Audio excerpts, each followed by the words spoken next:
através da palavra de Deus. Amém, irmãos? Papaizinho querido e amado, eis aqui teu servo, Senhor, aliás, teu amigo, Senhor, teu amigo. O Senhor falou que já não nos chama mais de servo, e o Júnior é um amigo do Senhor Jesus.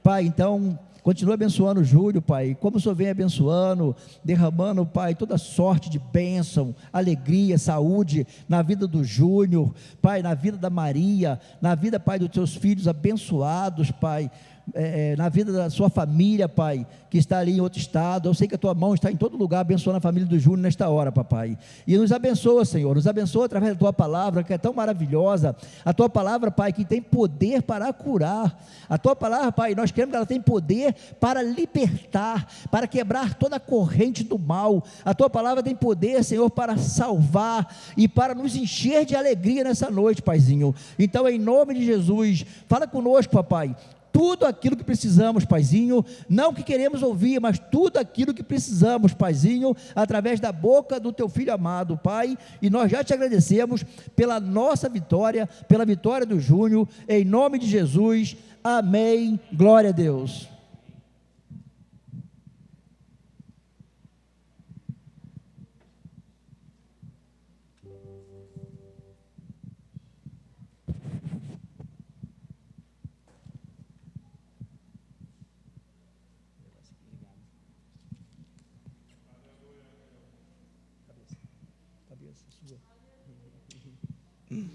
Graças e paz, amém?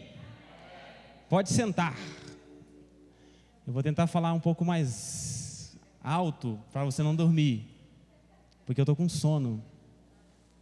Eu acho que na quarta-feira a gente fica um pouco combalido, digamos assim.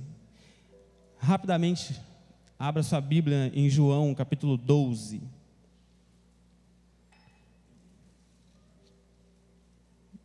João 12.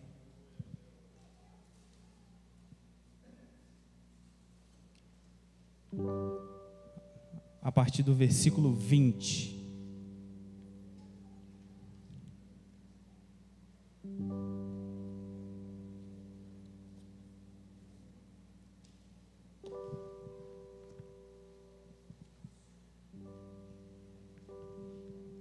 João 12, 20. Entre os que tinham ido adorar a Deus na festa da Páscoa, estavam alguns gregos. Eles se aproximaram de Filipe, que era de Betsaida da Galileia, com um pedido: Senhor, queremos ver Jesus. Queremos ver Jesus. Filipe foi dizê-lo a André, e os dois juntos o disseram a Jesus. Jesus respondeu: chegou a hora de ser glorificado o Filho do Homem. Digo-lhes verdadeiramente que se o grão de trigo não cair na terra e não morrer, continuará ele só, mas se morrer, dará muito fruto. Se você, meu irmão e minha irmã, não morrer, você fica só, mas se você morrer, se o seu eu morrer, você dará muito fruto. Se você morrer, irmão Josias, você dará muito mais frutos.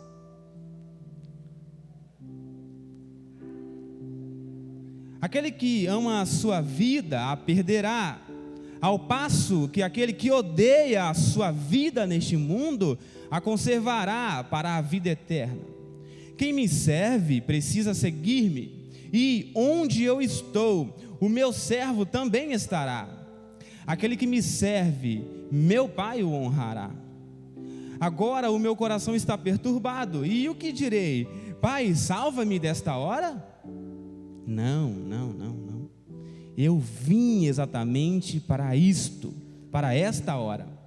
Pai, glorifica o teu nome. Então veio uma voz dos céus: eu já o glorifiquei e o glorificarei novamente. Palavra do Senhor. Tem um ditado que as pessoas falam assim: o que não te mata te fortalece. É isso, não é? Mas nessa noite a gente vai aprender que aquilo que nos mata nos fortalece. O que te mata te fortalece.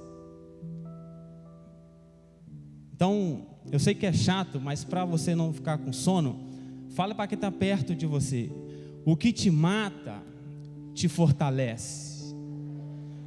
O que mata você, fortalece você.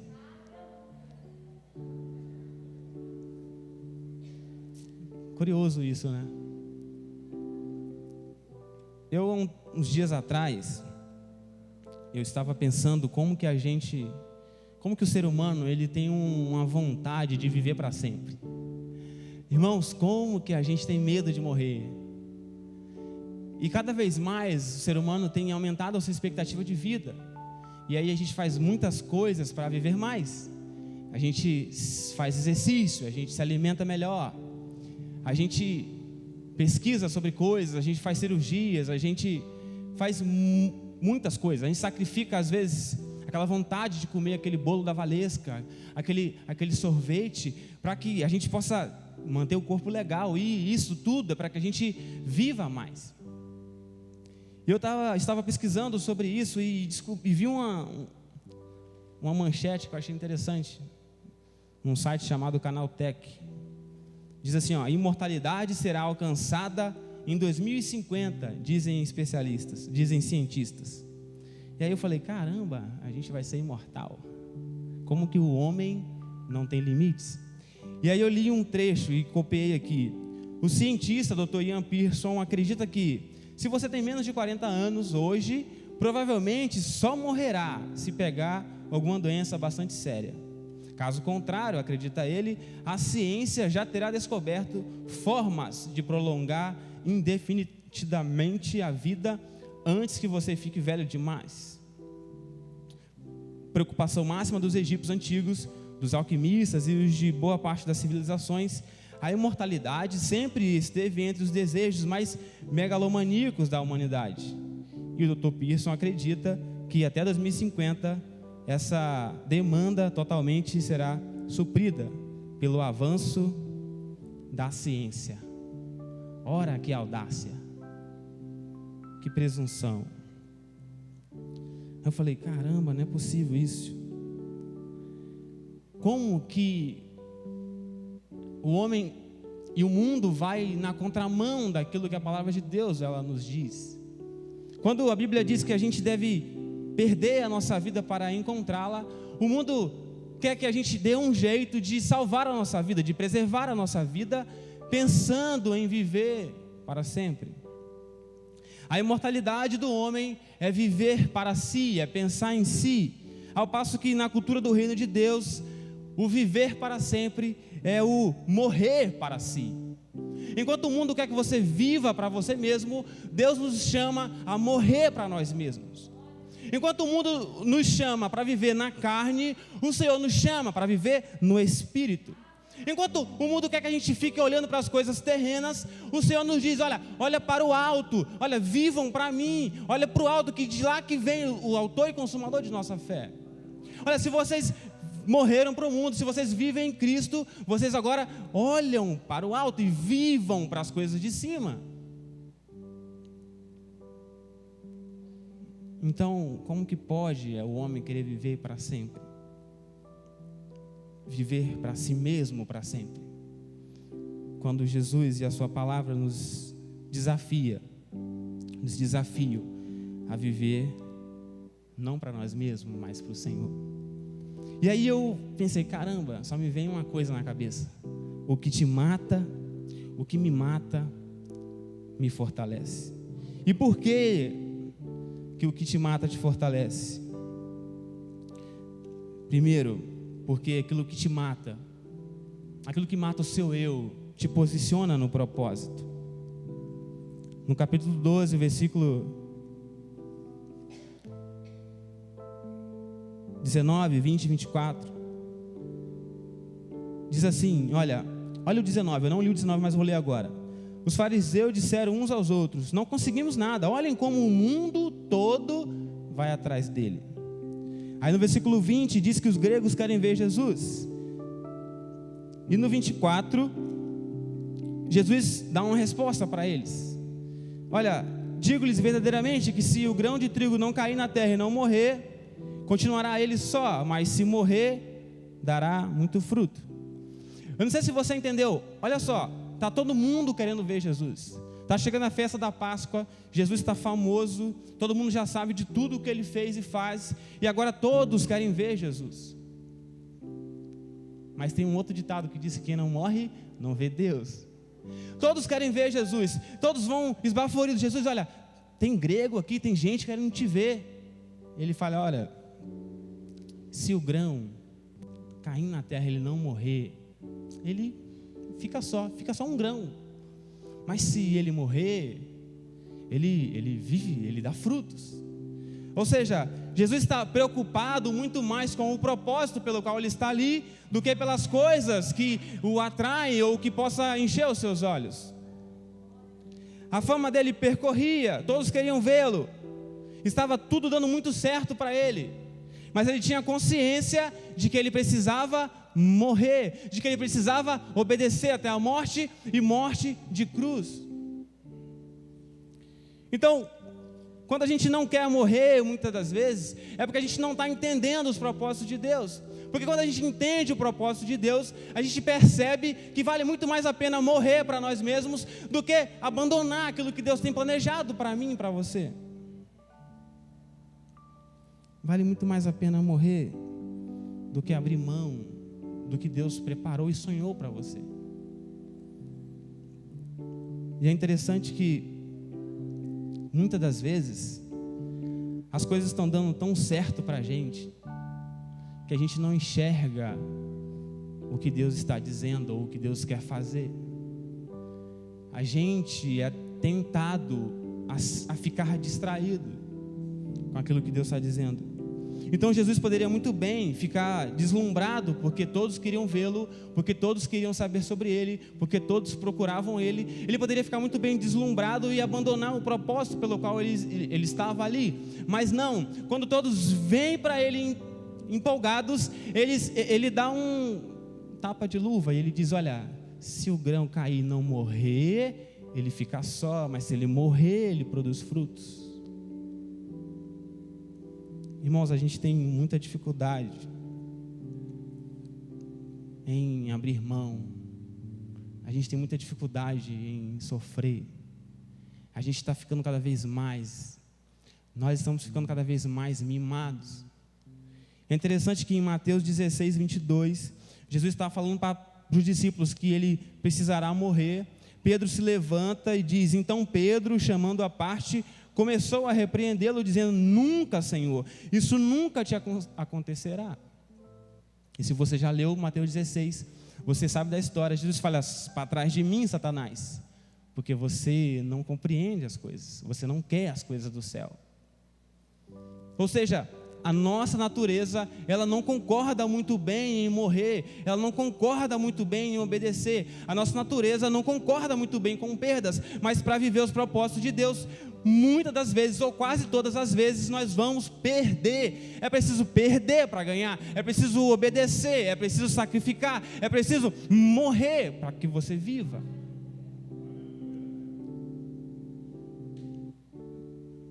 E é engraçado que lá em Mateus 16, é Pedro que está dizendo, não Jesus, não, o Senhor nunca vai morrer, pera lá. E aí, a gente aprende que muitas das vezes, de onde a gente nem imagina, virão sugestões para abandonar o propósito de Deus. Então preste muita atenção com quem você ouve, as pessoas que falam com você, as pessoas que você tem como conselheiro muitas das vezes. Muitas das vezes, pessoas perto de nós vão nos dar sugestões para que a gente abandone o propósito de Deus, para que a gente abandone o plano de Deus para nós. Então é preciso ter essa percepção de que se esse grão não morrer, ele não vai produzir frutos. E aí eu estava lembrando que na época que eu era criança, na escola, toda época de Páscoa, sempre tinha um filme de Jesus, né? Acho que hoje as escolas nem fazem isso, né? Porque virou uma perseguição tão grande com o cristianismo. Eu lembro que quase sempre eu chorava quando Jesus estava morrendo, porque pensava, não, tadinho, ele era tão bom, por que estão matando ele? mas se ele não tivesse morrido, a gente não estava vivendo. Foi preciso ele morrer para que a gente tivesse contato de novo com o Senhor.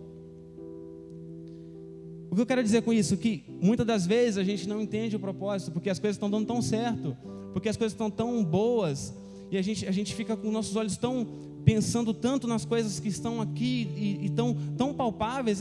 Poxa, está tão bom esse lugar, está tão bom esse emprego, poxa, esse namorado é tão legal, essa namorada é tão legal, mas às vezes não é aquilo que Deus quer para você, mas você está tão aficionado com a coisa daqui, que você não enxerga o que Deus tem para você é muito maior. Olha, a palavra diz que o pensamento de Deus é maior que o nosso, é muito maior, é muito incompreensível para nós muitas das vezes, o que Deus tem para nós. Então, se você puder aprender alguma coisa neste primeiro trecho, não meça as coisas pela performance, mas sim pelo propósito. Não é o que você sabe fazer, é o que Deus quer que você faça. Não é o que você quer, é o que Deus quer para você. Não é onde você quer ir, é onde Deus quer enviar você. Certifique-se de estar posicionado, centrado no propósito de Deus. O que te mata te fortalece, porque o que te mata te coloca no propósito. Vai doer, vai ser incompreendido às vezes, mas você vai perceber que tudo isso é para te colocar mais perto do que Deus tem para você. Então, não reclame, não murmure.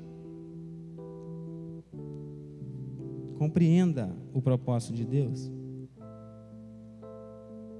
Segundo lugar, o que te mata te fortalece, porque conserva o teu coração. Olha o versículo 25. Eu estou todo perdido aqui. Versículo 25. Aquele que ama a sua vida a perderá, ao passo que aquele que odeia a sua vida neste mundo a conservará para a vida eterna. Olha o versículo 27, agora meu coração está perturbado, isso é Jesus dizendo, meu coração está perturbado, e o que eu direi? Pai, salva-me desta hora? Não, eu vim exatamente para isto, para esta hora. Perceba como Jesus está com o seu coração conservado, perceba como ele está com o seu coração centrado no propósito, como que ele está sendo obediente ao que Deus está fazendo, ao que o Pai está fazendo. Ele diz, olha, o que eu vou fazer agora? Vou dizer, pai, tira esse negócio de mim, não quero. Não, eu não vou dizer isso, porque eu vim para isso. Eu já compreendi o que Deus mandou eu fazer. Eu vou reclamar, eu vou murmurar, eu vou dizer, pai, não quero mais, porque Deus é alguma criança que eu fico dizendo que quero e não quero, e ele vai achar que isso é normal. Não, eu vou dizer, pai, eu quero viver o propósito que o Senhor tem para mim.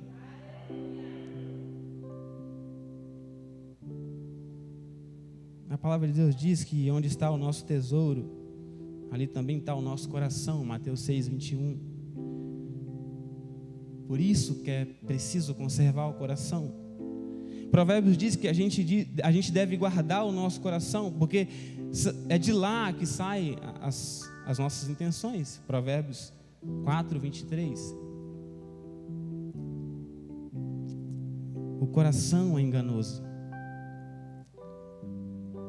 Então, o coração fala muito da nossa vontade, da nossa carne. Como eu falei no início, a gente pelo nosso instinto, nós vamos ser sempre convidados no nosso coração de viver a nossa vontade. E é por isso que Jesus diz, olha, aquele que ama a sua vida a perderá. Irmão, se você levar tão a sério a sua vida, você a perderá. Sabe aquela pessoa que se leva muito a sério, que acha que é a última bolacha do pacote? Então ela está sempre se colocando no lugar de comiseração, porque ela acha que ela é tão importante, que ela é tão superior, que as pessoas estão atacando ela, que as pessoas estão olhando sempre para ela, estão se importando sempre para ela.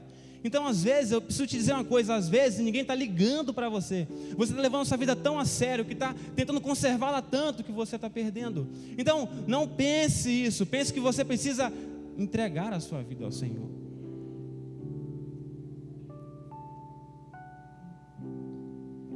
O mundo tem propostas, meus irmãos, para prender o nosso coração nelas. Paulo disse a Timóteo que nos últimos dias os homens seriam amantes de si mesmos, teriam o seu ventre como um Deus, seriam odiosos, seriam arrogantes, seriam pessoas horríveis. Então o mundo tem essas propostas e ele quer que a gente fique com o nosso coração preso nelas.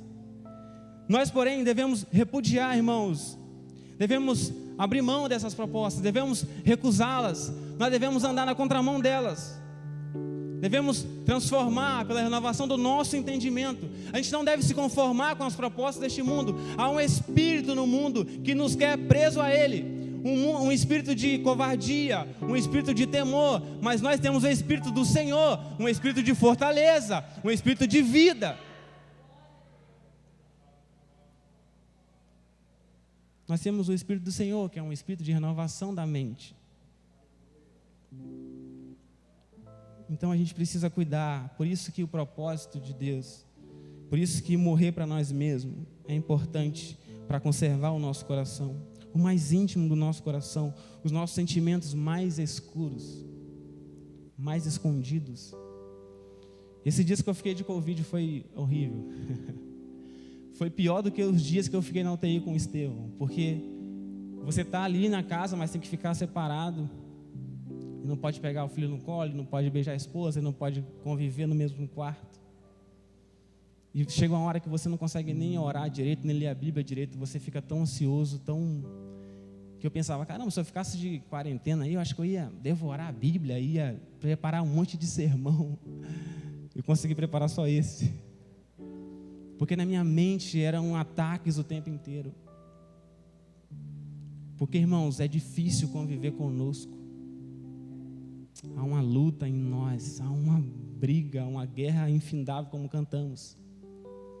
É muito difícil conviver conosco.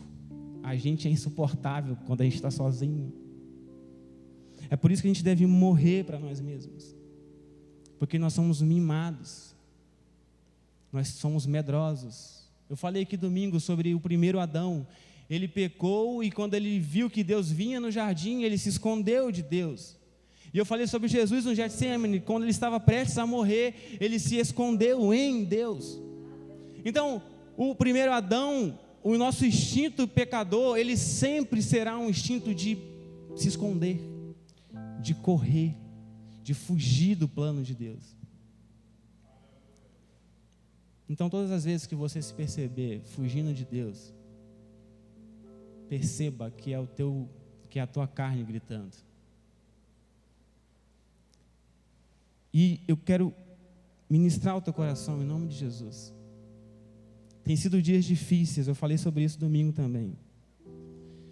Irmãos, a gente tem sido atacado com desânimo, com medo, a gente tem sido atacado com medo. São tantas informações ruins, são tantas notícias ruins. São tantas incertezas.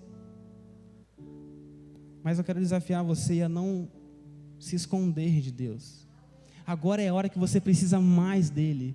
Agora é a hora que você precisa mais que o Espírito te quebrante. É nesse momento que você precisa que o Espírito ore por você, porque você não sabe nem o que pedir ao Senhor. Então, em nome de Jesus, que cadeias do desânimo se quebrem, que em nome de Jesus nosso coração seja aquecido pela palavra da verdade do Senhor. Que todas as setas do medo sejam repreendidas. O Espírito de Deus não combina com o Espírito deste mundo. E isso, irmãos, precisa ser perceptível. 2 Coríntios 2, do 14 ao 16. Pode colocar aí, Mayara, por favor. 2 Coríntios 2, do 14 ao 16. Mas graças a Deus, que sempre nos conduz vitoriosamente em Cristo, e por nosso intermédio, exala em todo lugar a fragrância do seu conhecimento.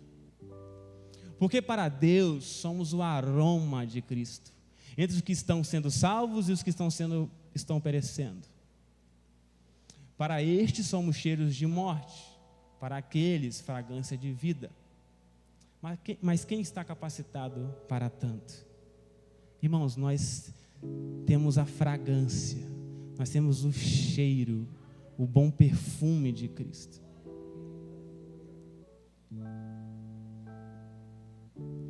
Nós temos o aroma de Cristo. E isso, aroma, irmãos, não é algo abstrato, só porque a gente não está vendo é abstrato. Não, aroma, ele é perceptível. O cheiro de um ambiente, ele marca a nossa memória. Se eu sentir cheiro de pera, eu lembro de um lugar que eu trabalhei, que toda vez de manhã o lanche vinha pera. Eu trabalhava à noite, Eduardo, e eu odiava aquele trabalho. Eu era novo convertido e aquele trabalho de escala me tirava da igreja, e por isso eu odiava aquele trabalho. Primeiro amor, se fosse hoje, né, a gente se esconde, mas eu odiava aquele lanche, porque aquela pera me irritava, aquele cheiro já. Não estou murmurando, mas é porque era uma realidade daquele momento. Então, quando eu sinto o cheiro de pera, eu lembro daquele lugar, eu lembro do amanhecer, eu lembro que eu estava num navio e estava amanhecendo e o lanche chegava e aquele cheiro de pera, é aquele lugar que eu vou com cheiro de pera. Então a fragrância, um cheiro, ele nos lembra alguma coisa, ele nos remete a alguma coisa. Então se nós temos o cheiro de Cristo, as pessoas vão ficar encantadas por Cristo. Você precisa chegar num lugar, você precisa estar num ambiente e o cheiro ser um cheiro agradável, ser um cheiro de vida, ser o cheiro do Mestre, ser o aroma de Cristo. O Espírito de Deus não combina com o Espírito do mundo. O mundo é medo, é covardia. O Espírito de Deus é fortaleza, é alegria. Alegria onde? No Espírito Santo. Deixa o Senhor conservar teu coração. Por fim, morrer nos fortalece, porque morrer te posiciona na eternidade. No final do versículo 26 ele diz: ao passo que aquele que odeia a sua vida neste mundo a conservará para a vida eterna. O versículo 26: quem me serve precisa seguir-me, e onde eu estou, o meu servo também estará. Onde eu estou, o meu servo também estará. Onde que ele está, meus irmãos? Onde que ele está? À destra do Pai. E onde ele está, nós também estaremos. Agora não é muito claro como somos, o que haveremos de ser, mas quando ele se revelar, nós o seremos como ele é. Nós teremos um corpo transformado, nós teremos um corpo de glória como o dele. Nem olho viu, nem ouvido ouviu, não penetrou em nenhum coração humano o que Deus tem preparado para nós.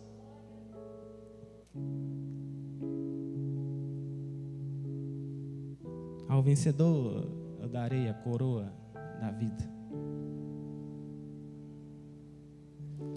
Irmãos, paixão pela eternidade, o desejo pelo eterno é próprio nosso. Então, talvez eu até compreenda o cientista dizer que o homem será imortal, porque no fundo há um desejo em nós pela eternidade. Isso não é errado, porque a Bíblia diz que há isso em nós.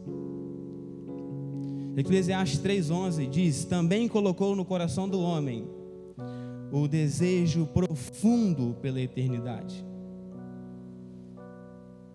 Eu compreendo esse cientista ao dizer que nós seremos imortais, porque há um anseio, há um grito dentro de nós, há uma fome de Deus dentro de nós, há uma fome pelo eterno dentro de nós, há uma sede em nós de voltar para o lugar que nós saímos, há um anseio na nossa alma, no nosso interior, pelo lugar que é nosso próprio. Porque, irmãos, o reino de Deus, o reino dos céus, não é um lugar que a gente está indo, é um lugar que a gente está voltando. Lá é o lugar da nossa origem, nós viemos de lá, nós somos feitos à sua imagem e à sua semelhança, nós somos de lá e para lá voltaremos. Então é normal esse desejo pela eternidade, é normal essa fome. Então por isso que morrer para nós mesmos é voltar para este lugar, é saciar essa fome, a fome pela eternidade. A gente mostra isso na prática, quando a gente abandona as nossas práticas, aquilo que é carnal. A igreja está em 21 dias de jejum. Você não quer fazer esse jejum. Eu não quero fazer jejum nenhum. A minha carne não quer jejuar coisa alguma. Eu não quero orar mais do que eu já oro. Eu não quero ler a Bíblia mais do que eu já leio. Eu não quero, a minha carne não quer. Mas a minha fome pelo eterno, ela faz eu fazer isso. Irmãos, o jejum é uma resposta de saudade pelo noivo que virá.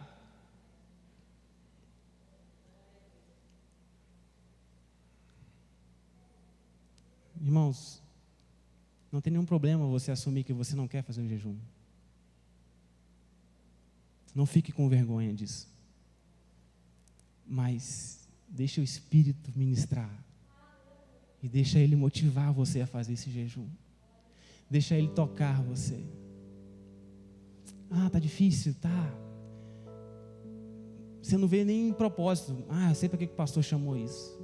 Está aqui os propósitos, um monte, mas você não enxerga. Tá bom, irmãos, não tem problema, meu irmão, mas dá uma chance para o Espírito, dá uma chance para o seu interior. Ele quer o eterno, Ele quer voltar para o lugar, ele quer sentir de novo, ele quer sentir o cheirinho do lugar de onde Ele veio.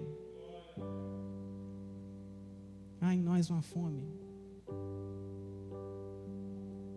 há em você uma fome, meu irmão, que talvez você não está percebendo, porque, sabe, eu às vezes, eu tenho dificuldade de engordar porque eu bebo muito café, e o café distrai a minha fome.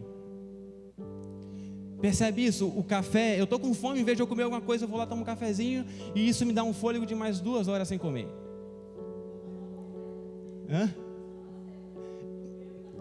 Eu fico com esse intervalo sem comer, porque um café me distrai. Você tem uma fome, irmão, mas às vezes você está comendo coisas, bebendo coisas que está distraindo você.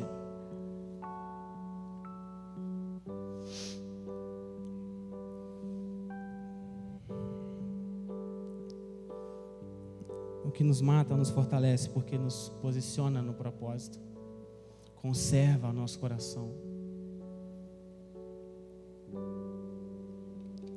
E também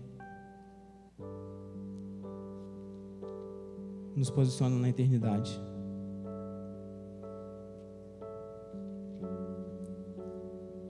Há em nós uma fome. Provai e vede que o Senhor é bom. Há em nós uma sede. Quem tiver sede, venha a mim e beba a água da vida. Há em nós uma fome. Jesus disse: eu sou o pão que desceu do céu. Quem comer deste pão nunca mais terá fome. Há em nós uma sede. Ele diz: olha, eu sou a água da vida. Quem beber desta água nunca mais terá sede. E se você crê, de você vai jorrar um rio de água viva.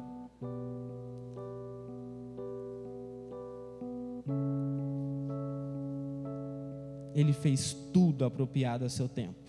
Também colocou no coração do homem o desejo profundo pela eternidade. Contudo, o ser humano não consegue perceber completamente o que Deus realizou. Eclesiastes 3:11. Por fim, irmãos, tudo que a gente vê de Jesus aqui, de um grão, de uma semente que cai, mas precisa morrer, tudo isso que ele está dizendo aqui é sobre obedecer. E é lindo chegar aqui no versículo 28, ele dizer: Pai, glorifica o teu Filho, glorifica o teu nome. Pai, glorifica o teu nome.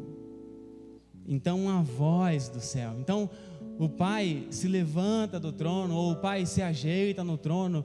Possa imaginar romanticamente o movimento do Pai. Pai, glorifica o teu nome. E o Pai ouve o Filho que está obedecendo até a morte, uma morte iminente de cruz. E o Pai se movimenta para o Filho que diz: Pai, glorifica o teu nome.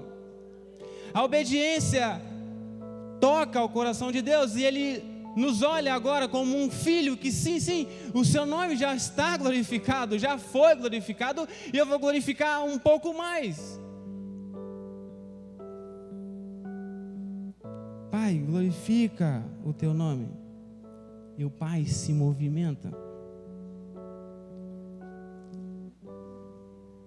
É irresistível para nós, Pai, o que o Filho nos pede.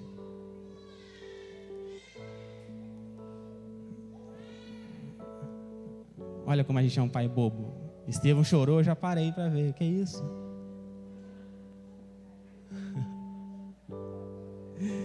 Ele nunca chorou alto assim. É fome. Pai, glorifica o teu nome. E o Pai se movimenta para responder. Pai, glorifica o teu nome.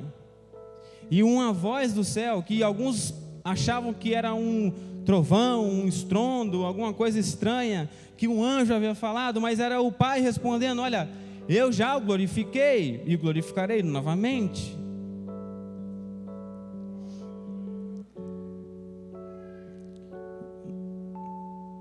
Eu quero que você perceba este movimento do céu. Eu vou repetir de novo. O filho diz: Pai, glorifica o teu nome. Há um movimento nos céus. Olha o que a obediência faz. Olha o que o se manter firme no propósito de Deus faz. Olha o poder que é obedecer. Pai, glorifica o teu nome. E os céus está se movimentando para dar uma resposta ao filho. Porque a obediência reforça a identidade de que nós somos filhos. É irresistível para o pai um pedido do filho. Pode ser o pai mais brabo, tipo o Jorjão. Aí a Valesquinha fala, a Camelinha fala, e o pai bobão. Um homem grandão, mas fica um pai mole, porque o filho falou e o pai se movimentou em responder. A nossa obediência reforça a nossa identidade de filho.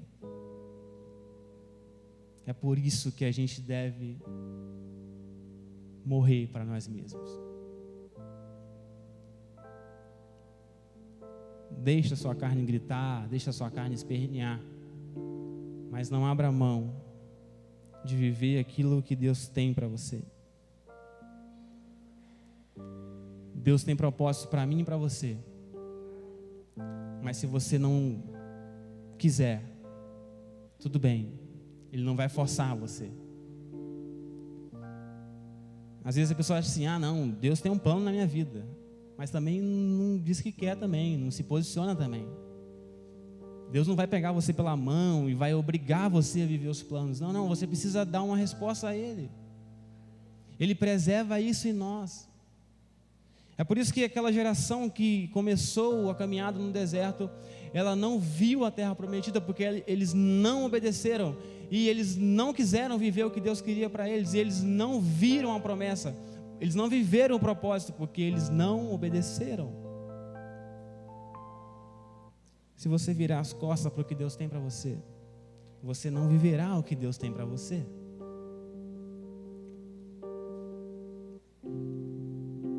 Mas nós precisamos dar uma resposta ao Senhor em obediência e dizer: Pai, eu vou reclamar desta hora? Não, Pai, eu vou dizer: eu quero viver os propósitos que o Senhor tem para mim. Eu vou murmurar porque as coisas não estão dando certo agora? Não. Eu vou dizer: Pai, eu quero viver os propósitos que o Senhor tem para mim.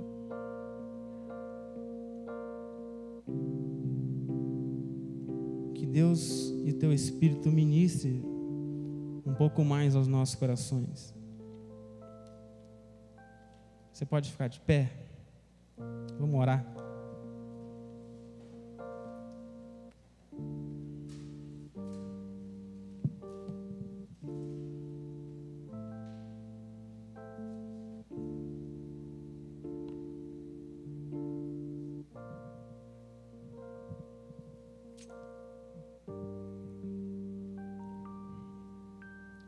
Senhor, nós te louvamos, Pai, pela tua palavra, pela tua bondade, pela tua misericórdia, pelo teu amor sem fim. Te louvamos, ó Deus, pelo teu cuidado, pelo teu zelo, pelo teu amor incondicional, ó Pai, com cada um de nós. Obrigado pelo teu cuidado especial essa noite, por essa palavra que o Senhor trouxe aos nossos corações, que ela possa, Deus, ter encontrado corações que estão prontos para produzir frutos com essa semente, Pai. Ó Pai, no nome de Jesus nós oramos e pedimos que o Senhor nos ajude, ó Pai, nas nossas fraquezas, na nossa incredulidade, que o Senhor nos fortaleça, que teu Espírito aqueça o nosso coração, que teu Espírito nos impulsione, ó Deus, que a gente possa dar ao Senhor resposta de obediência, resposta de vida ao Senhor. Ó Pai, no nome de Jesus, eu te agradeço, Pai, por cada irmão e irmã aqui presente.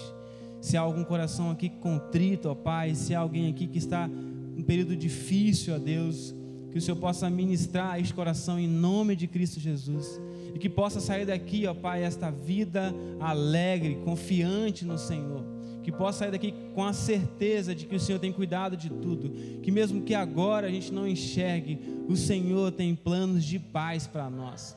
Ó Deus, traga à nossa memória aquilo que nos dá esperança, nos faça lembrar de todas as coisas que o Senhor já nos prometeu, de coisas de vida e de paz para nós.